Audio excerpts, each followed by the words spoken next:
he's talking about, is there a threat model, or what about a man in the middle as a real threat? Absolutely. In fact, it's one of the few kinds of threats that's left. The first task force we have in this working group is actually, it's not on this list because we just agreed to create it. It's already working. It's called risk assessment and harms prevention. So we're starting with what are the threat models and how can we make sure we're designing around those to begin with. And it's really coming, these two efforts are coming from two sides of the issue of how are, actors and anyone producing artistic content, entertainment, how are they going to defend themselves from AI, usurping, whether it's impersonation or use of their training off their materials.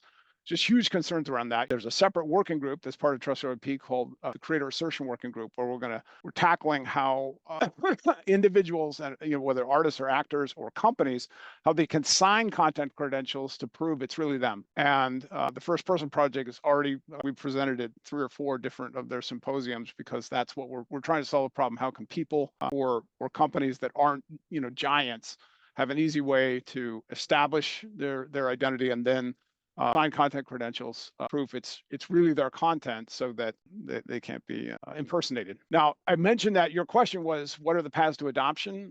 The reason I mentioned that is one of them is find industries that really need this. Okay, that's a really good vector when you've got new technology. I just explained entertainment, which is a little bit more specialized, but now, if for instance, the Actors Guild or the Directors Guild said, hey, we think this is good stuff, and they decide to adopt first-person credentials, that's what we call ecosystem. That's a pretty strong signal to a lot of folks.